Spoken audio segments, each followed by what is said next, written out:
Strap in for a roller coaster ride where curiosity, humor, laughter, and the odd case of wisdom is applied to understanding the adventure of life. Welcome to the Rawle Gene Show, the power of coaching, guided by two knuckleheads who invite you to sit in the front car with them on this ride. Trust us, it's not as serious as it sounds. And high fives are included.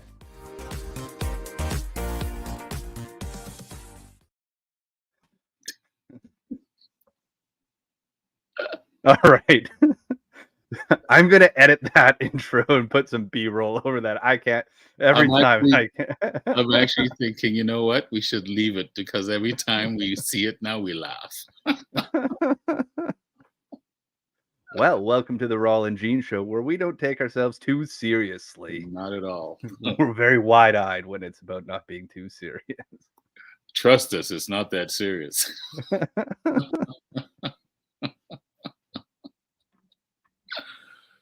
We'll clean that up in post-production for the podcast. One day. Well, everybody, thank you so much for being part of our show. This is episode 19, and today's theme is all about competition. So that's where we're going to talk about internal competition, the discomfort of being in it, and finding a healthy balance within it as well. And then at the end, near the end of our show today, we're going to give you a coaching tip about how to be with competition. Rawle, how are you, my brother? Where's competition showing up for you this week? Say that again.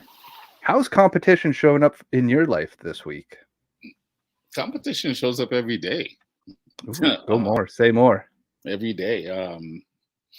Well, you know, competition is an interesting word.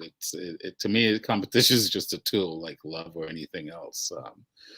A lot of times when we hear it, we fear it because we see how some people practice competition and they're out of balance with it, and we assume that's because of competition. But for me, competition this week is, it's like challenging myself. How can I do what I say I want to do in the most efficient way that's going to feel like I've accomplished something? And for me, that's what competition is. Another C word, to accomplish. You want to accomplish something.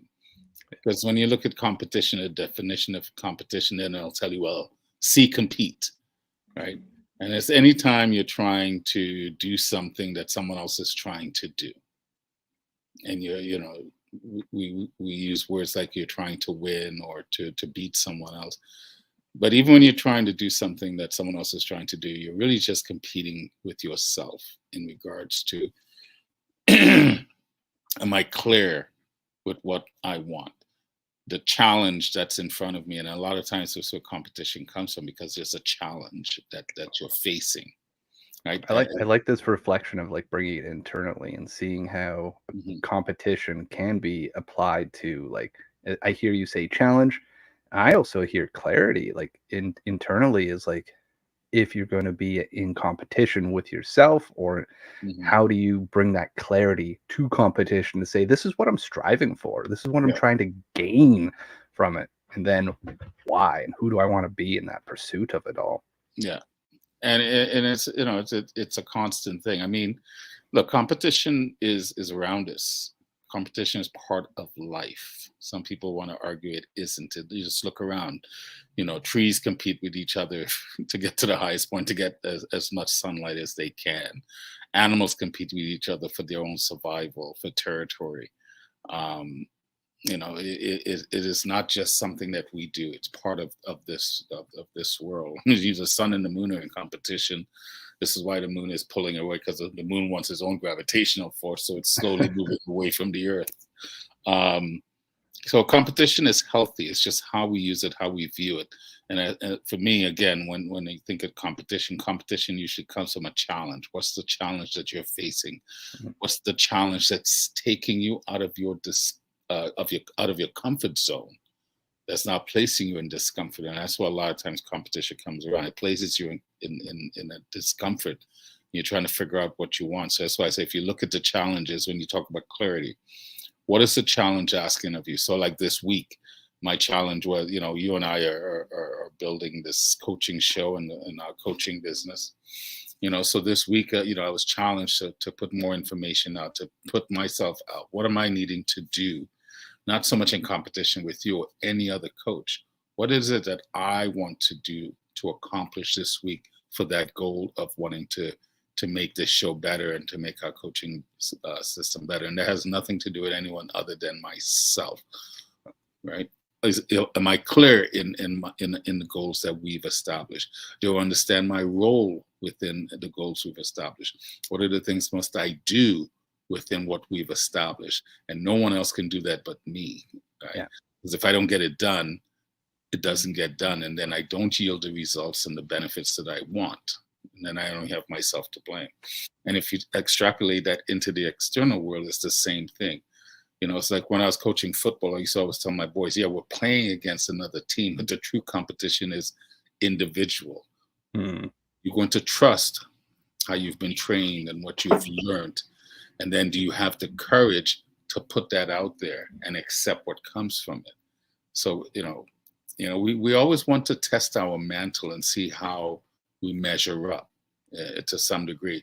It's like you and I building this business. It's not that other coaches aren't good or other coaching businesses aren't good, but for what we're looking to do, what do we want to do? Are we clear in our mission and our goals and our objectives and how we want to be in the challenge of building this? So for me, competition is always first and foremost an internal mechanism that you have to be clear with in regards to what are you looking to achieve? What are you looking to what are you hoping to get out of it? What will success look like for you if you do these things?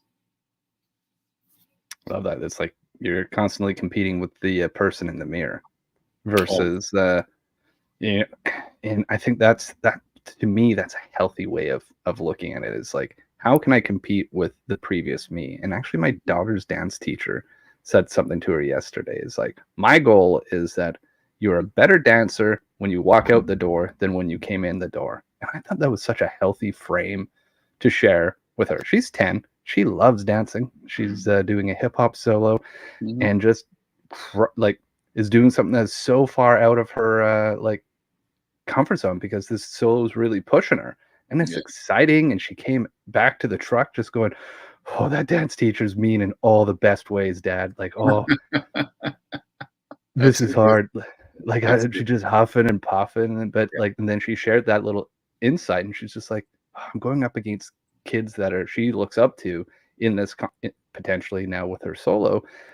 And it's still this reflection of like, yeah, they're all in this dance. They'll all be in these dance competitions, but you truly are just dancing against yourself. You all get a score.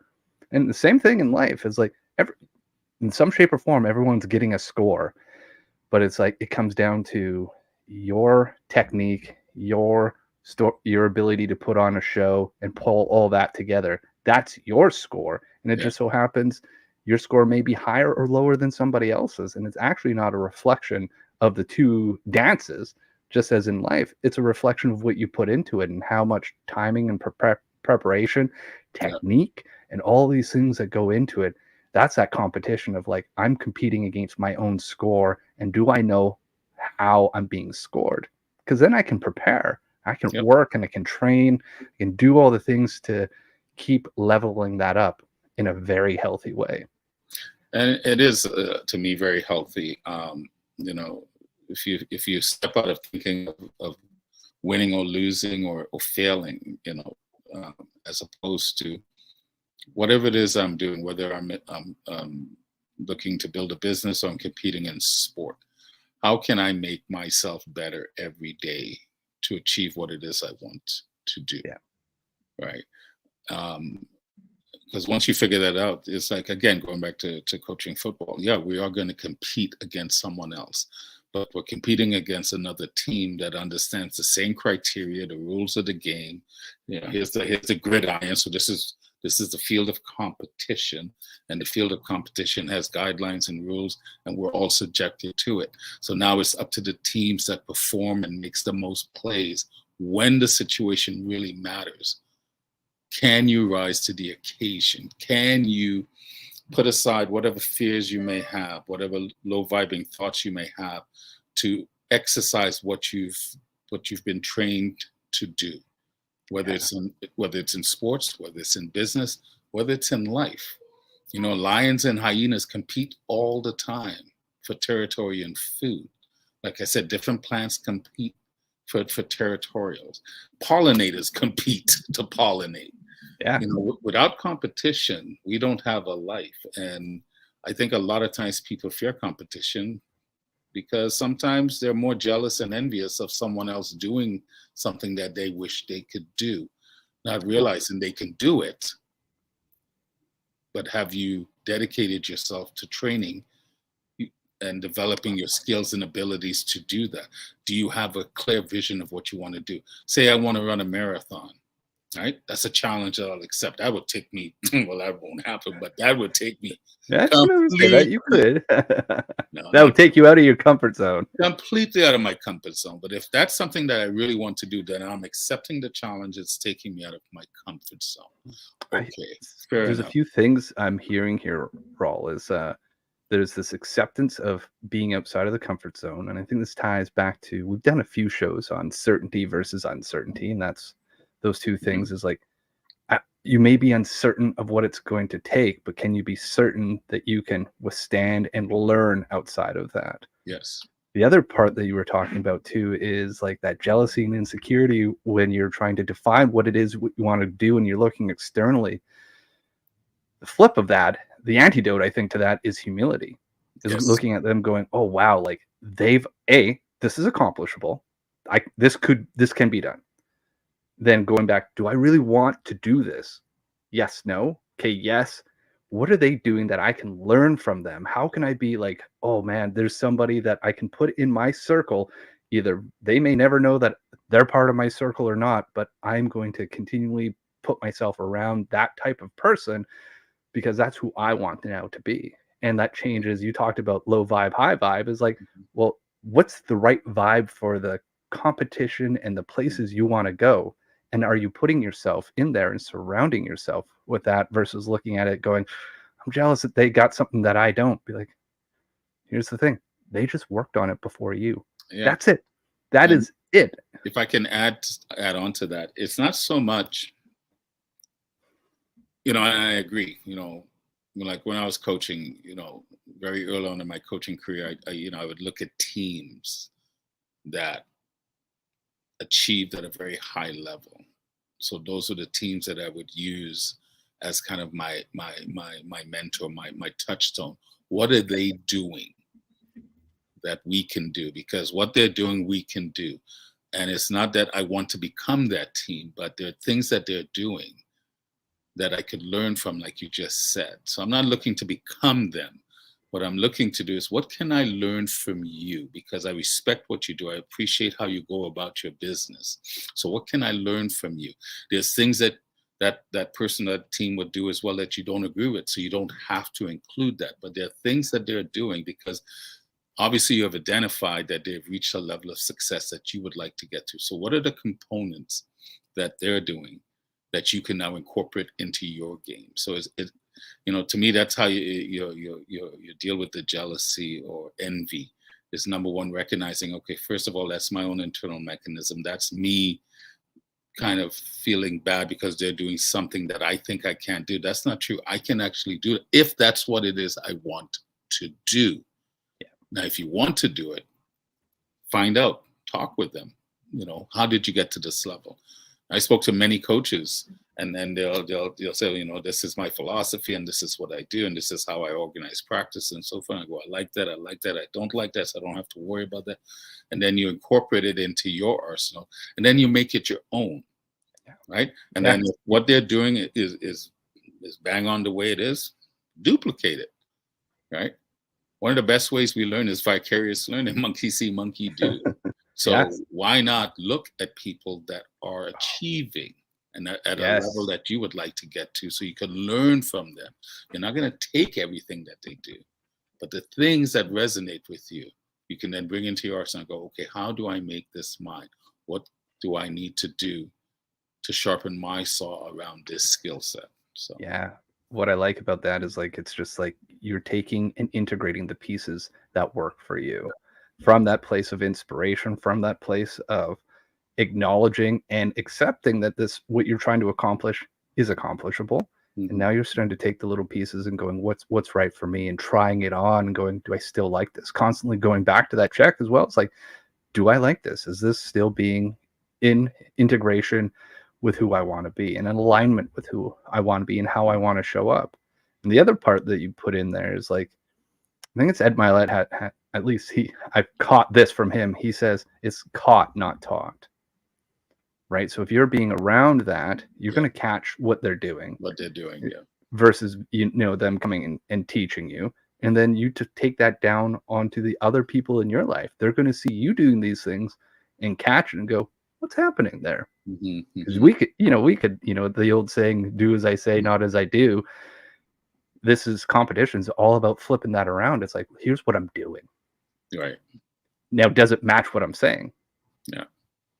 I mean, early on in my coaching career, when I was still here in Toronto doing it, because I started as a coach here in Toronto, I just knew it was, after I did my the initial internal work, and it's like, okay, this is what I want to do.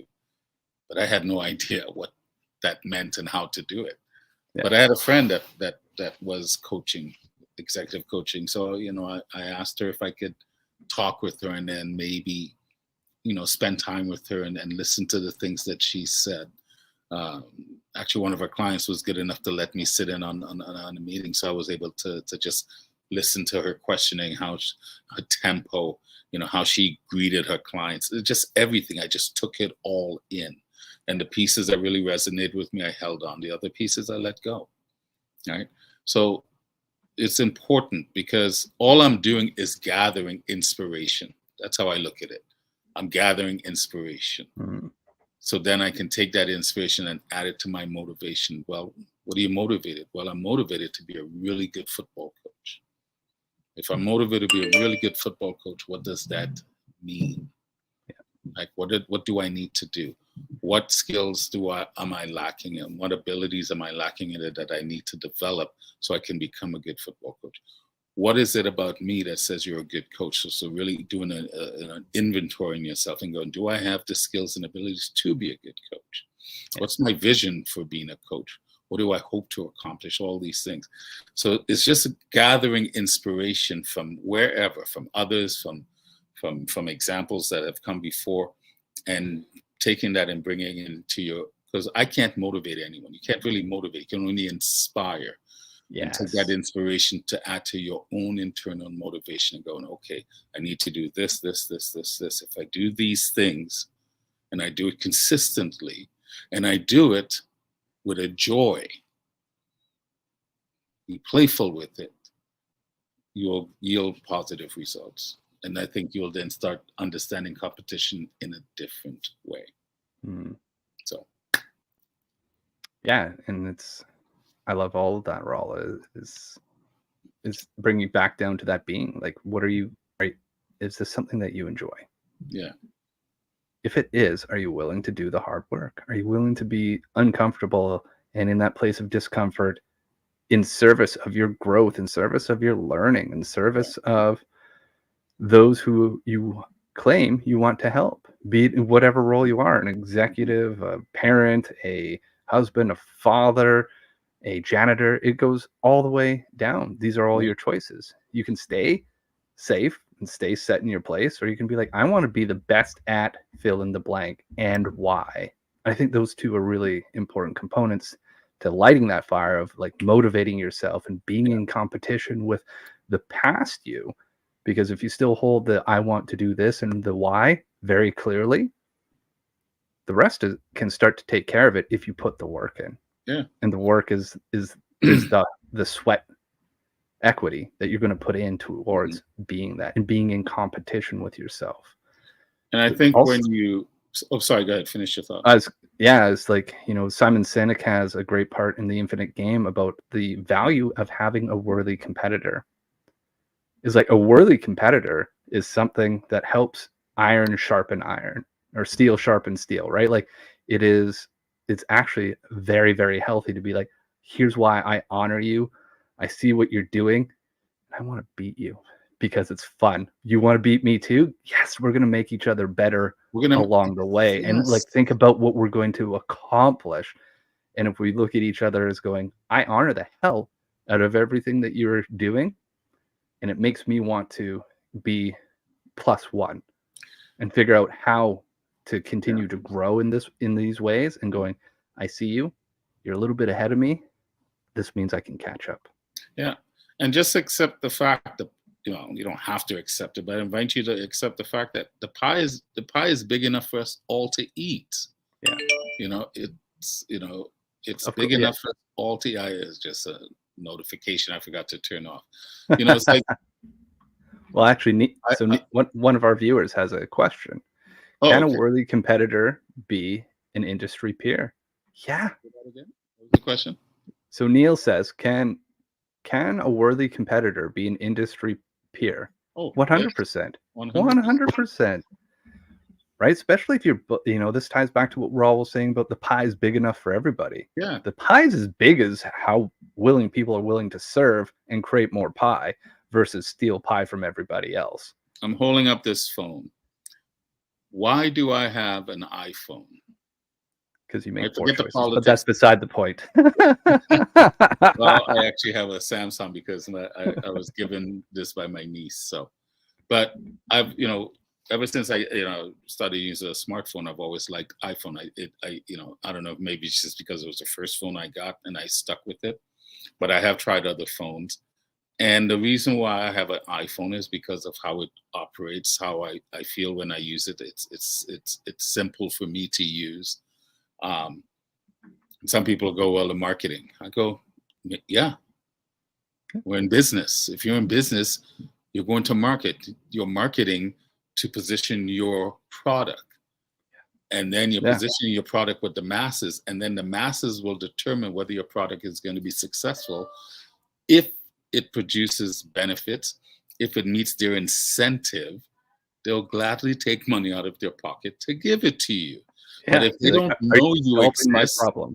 if they don't know you exist, they don't know anything about your product, and then you're sitting there going, well, why is this person, getting the market share? It's because maybe your product isn't good.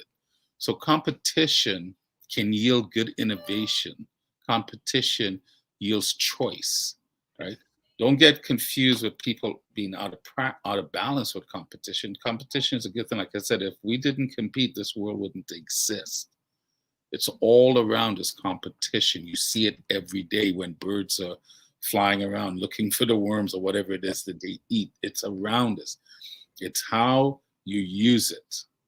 Right? Well, if we didn't have competition, we wouldn't be enabled to actually talk. There's multiple people watching us right now as we live stream, and there's going to be people that are listening to the podcast. Hey, everybody who's watching, is like, without competition, we would never got here. We would not have these tools, plain and simple, because somebody saw a problem.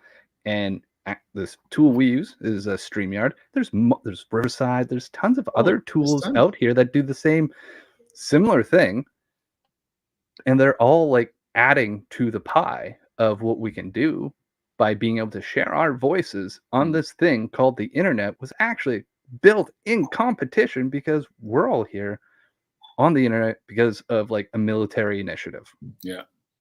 And to be able to communicate faster than the enemy.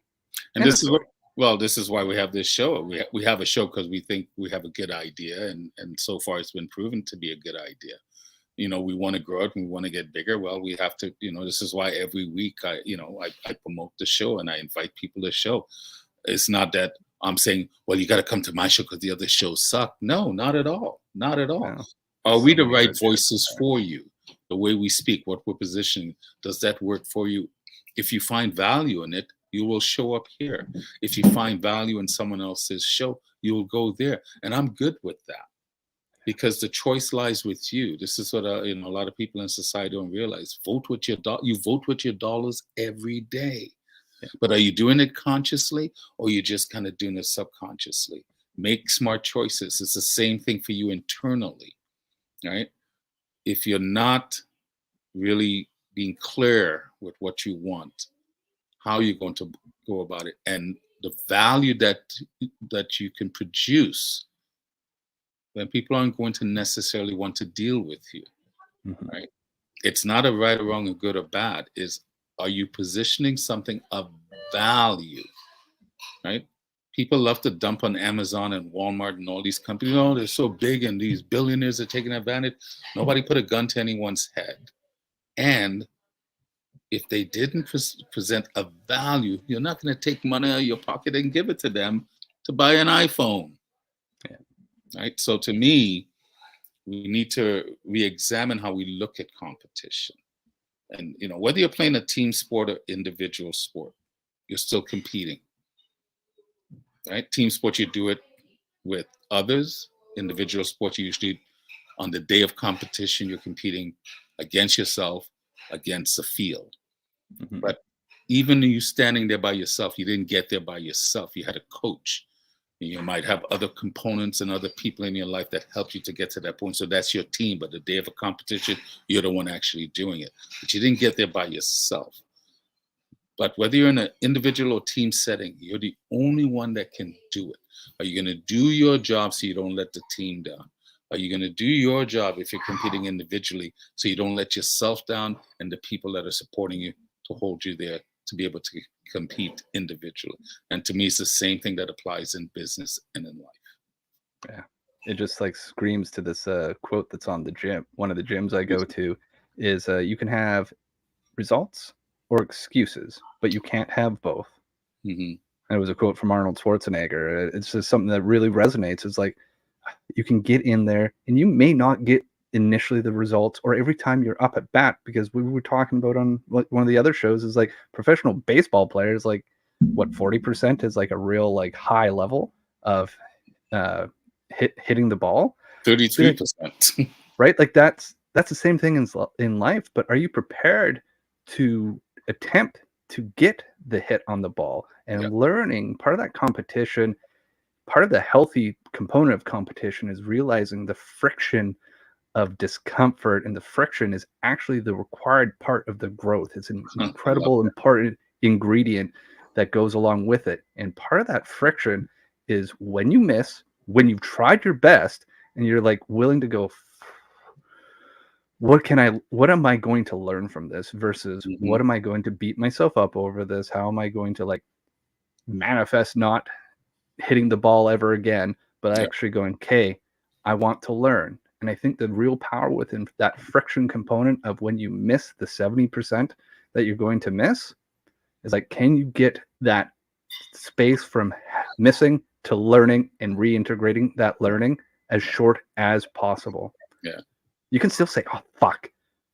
You say, oh, fuck, and go, this is what I did. Maybe my grip in life was wrong. Maybe, the way I was viewing it, maybe my stance, however that was coming into. Yes, we're using the baseball metaphor, but this applies to everything in your life. Baseball is part of life. You should You're understand. I was going to say, you're going to have that balance. If you understand the game of baseball, you really understand the game of life. Yeah. I think part of why some people, not all, some people fear competition is because of the failure factor. Yeah. Well, if I did this, suppose I fail. Now we need to have words so we can communicate. But failure is part of success. Failure is part of competition. Because when you fail, and whether it's in sports or business, then you have to stop and go, okay, why did I fail? Mm-hmm. Why did we fail? Exactly. So when I was thinking about competition, because we were supposed to do the show last week and we went off script, but failure allows you to innovate. Allows you to go, okay, this was the goal. This is what we did. This was the process to try to implement this goal. And this is how we implemented it. This is the results that came from it. And the results that came from it, from our definition, says we failed. Okay, why did we fail? Let's go back and look. Was the goal, was it true? Was it just? Was it right? Mm. Right? And if it is, the answer is yes. Okay. Did we have the right vision? Did we have the right goals in place to bring that about? And then what are not the objectives, but what are the practices? What are the processes that we need to put in place? And then let's look at the implementation. Maybe it was part of the implementation, how we executed our plays, how we executed our marketing plan. So once you understand and you can learn from those things, then you can go back and adjust it, because you said, why? What I want is still valid, is still real, is still just. I just need to now tweak it. And you would Yeah. only get that, you only got that intel because you failed. And believe it, like you, that's why baseball is a great analogy.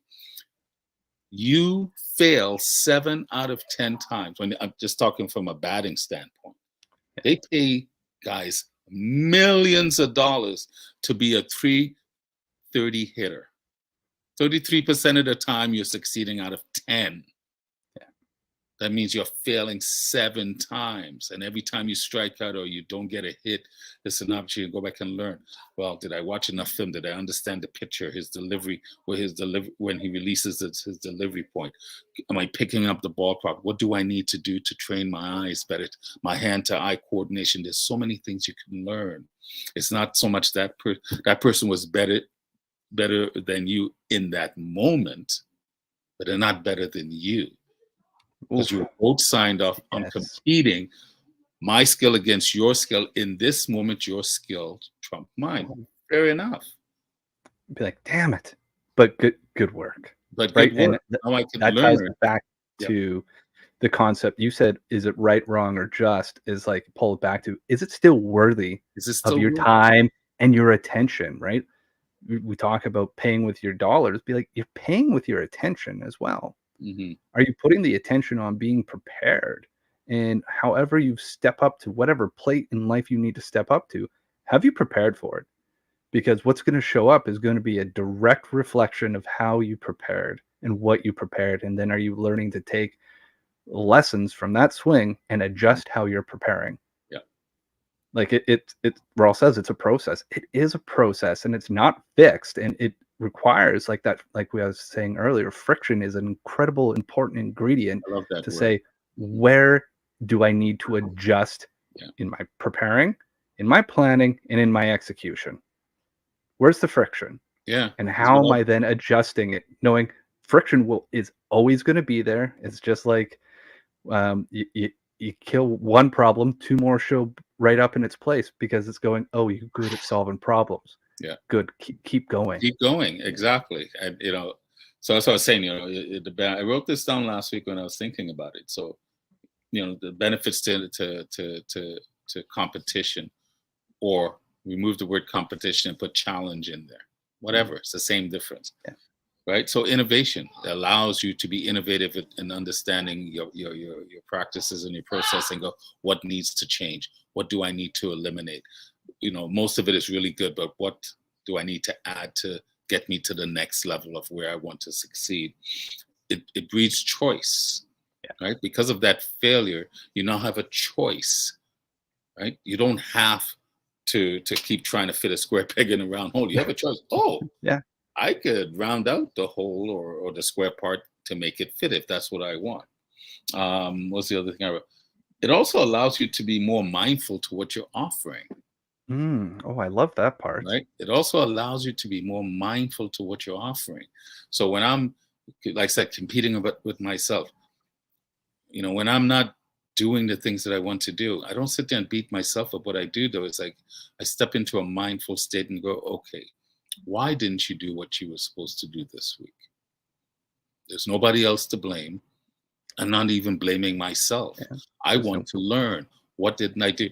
When I don't make the time that's dedicated to putting out a certain amount of effort, I am not going to get the results I want. So why would you think you should get this result if you're not putting in the time? So part of being mindful is about being really honest with yourself, because you usually know what you're doing, what you're not doing. Yeah. And then we like to lie and pretend we're fooling everyone else, but you're only lying and fooling yourself. Oh, it's like I think we've talked about the pain cave before, but what I hear here is like, this is like stepping out of the shame cave. It's like, instead of like shaming yourself for, I didn't do it, be like, explore and get curious about like, well, what was coming up? What happened within me that made me make the choice to not do this? Is there resistance? Is there friction to this uncertainty of what's on the other side of this growth and this challenge?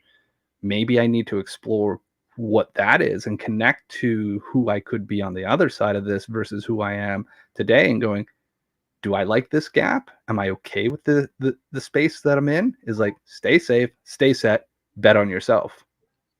What are you going to choose here? Yeah. And none of that is wrong.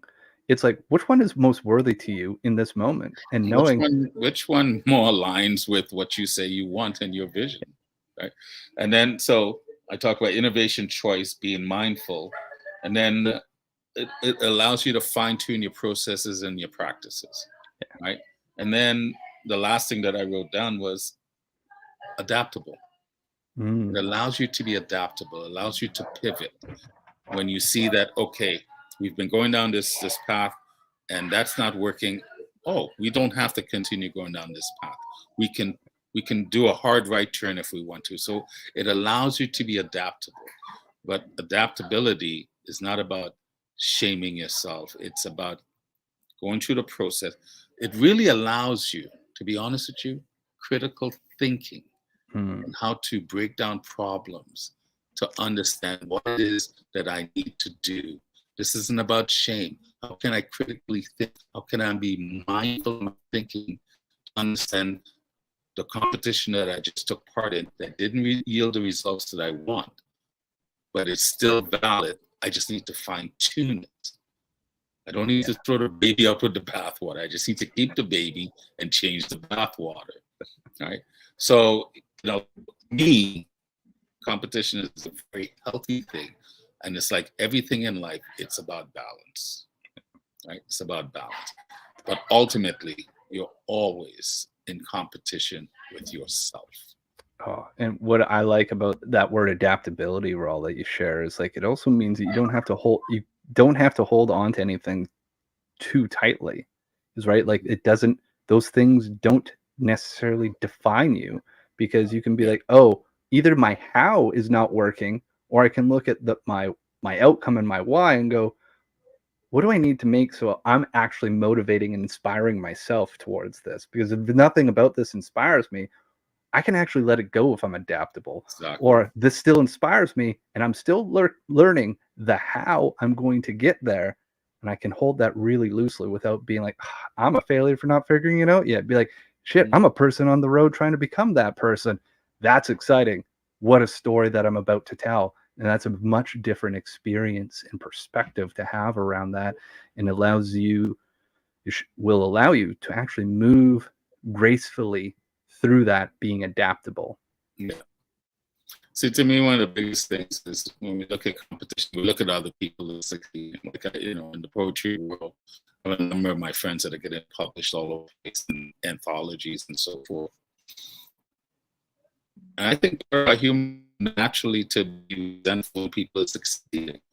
Those thoughts show up. But I've learned you don't have to give into those thoughts. Yes. Those thoughts, some of them just show up. They show up with me. I have friends, a good friend of mine out of the islands. She's doing really well with poetry. But then again, she puts in the work. She's constantly submitting stuff all over the place. Constantly submitting, right? I don't. Because that's not what I want. Yeah. But when I see she gets a new thing, the lizard brain in me is like, it's like, no. Yeah. Number one, that's a thought that's one of those irrational thoughts that just show. I don't have to give it any energy. And when it does show up, I go, really? You didn't do the work, but you want the results? Yeah. This is how I talk to myself all the time. So yeah, I'm constantly being mindful, because I know a lot of thoughts just show up.